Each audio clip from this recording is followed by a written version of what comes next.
मित्रांनो, आषाढी एकादशी जवळ आली की अख्खा महाराष्ट्र विठ्ठलमय होऊन जातो.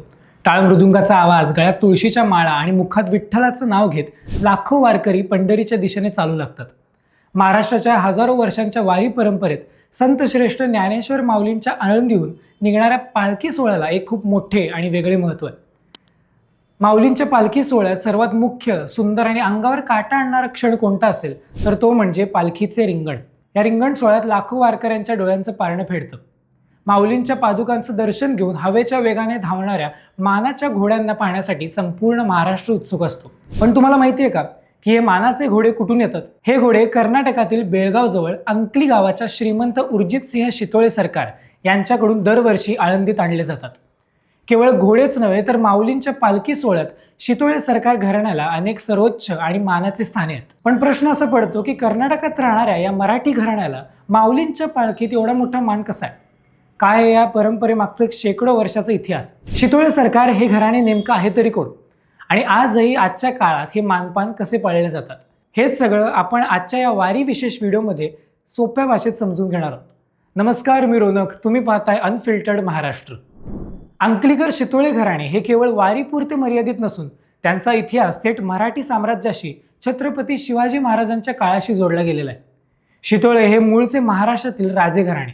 मराठा साम्राज्यात पराक्रम गाजवल्यामुळे या घराण्याला शितोळे देशमुख, नंतर शितोळे सरकार अशी पदवी मिळाली.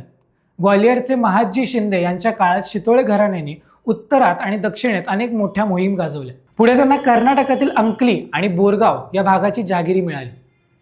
जरी हे घराणे कर्नाटकात राहू लागले असले तरी त्यांचा माऊलीवरील श्रद्धा आणि महाराष्ट्राच्या संस्कृतीशी असलेले नाते कधीच तुटले नाही. माऊलींच्या पालखी सोहळ्यात घोड्यांची परंपरा सुरू होण्यामागे 18व्या शतकातील एक अत्यंत मनोरंजक आणि श्रद्धेची कथा आहे. साधारण 1770 ते 1780च्या दरम्यान श्रीमंत शितोळे सरकार यांचे पूर्वज आपल्या घोड्यांच्या दलासह एका मोहिमेवर निघाले होते.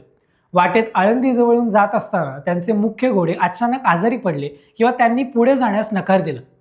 शितोळे सरकार यांनी माऊलींच्या सजीवन समाधीचे दर्शन घेतले आणि माझी ही मोहीम यशस्वी झाली आणि घोड्यांचे संकट टळले तर मी माझे सर्वात उमेद आणि निष्कलंक घोडे माऊलींच्या सेवेसाठी अर्पण करेन असा नवस केला.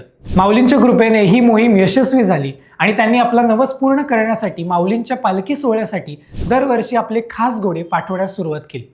तेव्हापासून म्हणजेच गेल्या 250हून अधिक वर्षापासून ही परंपरा एकही वर्ष न थांबता अविरतपणे सुरू आहे. माऊलीच्या वारीत शितोळे सरकार घराण्याला केवळ घोडे आणण्याचंच नाही तर अनेक धार्मिक आणि व्यवस्थापिक मान जे वारीच्या सुरुवातीपासून पंढरपूर पोचेपर्यंत पाळले जातात.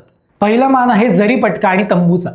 पालखी सोहळ्यात माऊलींच्या रथाच्या पुढे चालणारा जो मुख्य भगवा ध्वज असतो, ज्याला जरीपटका असं म्हणतात, तो शितोळे सरकार यांचा असतो. तसेच वारीच्या प्रवासात माऊलींच्या पादुका रात्री ज्या मुख्य तंबूत म्हणजेच रावटीत विसावतात, तो तंबू आणि त्यांचे साहित्य पुरवण्याचा मानही या घराण्याकडे आहे. त्यानंतर दुसरा महत्त्वाचा मान म्हणजे घोड्यांची आळंदीत होणारी पाऊल पूजा. वारी सुरू होण्याच्या काही दिवसाआधी अंकली येथून हे घोडे मोठ्या लवाजम्यासह पायी चालत आळंदीला येतात. जेव्हा हे घोडे आळंदीच्या वेशीवर पोहोचतात तेव्हा आळंदीत देवस्थान आणि स्थानिक मानकरी शितोळे सरकारच्या घोड्यांचे भव्य स्वागत करतात आणि त्यांच्या पायांची पूजा करतात. तिसरा सर्वात मुख्य मान म्हणजे रिंगण सोहळ्यातील सर्वोच्च स्थान.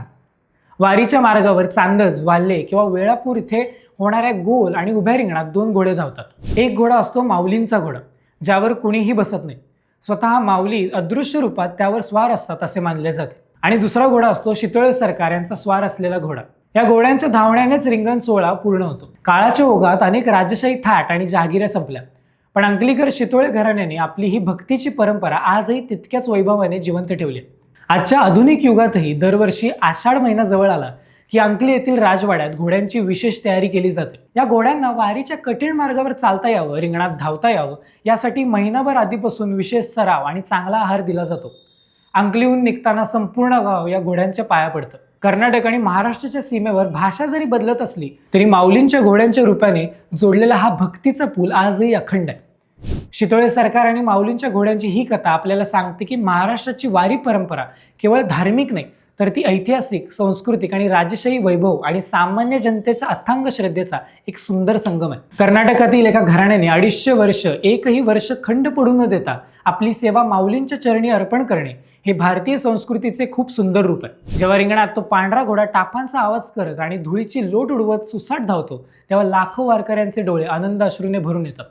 तो क्षण खऱ्या अर्थाने या परंपरेचा सार्थक ठरतो. तुम्हाला शितोळे सरकार घराण्याचा आणि माऊलींच्या घोड्यांचा हा गौरवशाली इतिहास कसा वाटला? तुम्ही कधी वारीतील रिंगण सोहळा डोळ्यांनी पाहिलाय का? तुमचे अनुभव आम्हाला खाली कमेंट बॉक्समध्ये नक्की कळवा. हा वारी विशेष व्हिडिओ तुमच्या सर्व मित्र आणि परिवारासोबत शेअर करा, लाईक करा आणि अशाच एका ऐतिहासिक आणि सांस्कृतिक माहितीसाठी आमच्या चॅनलला सबस्क्राईब करायला विसरू नका.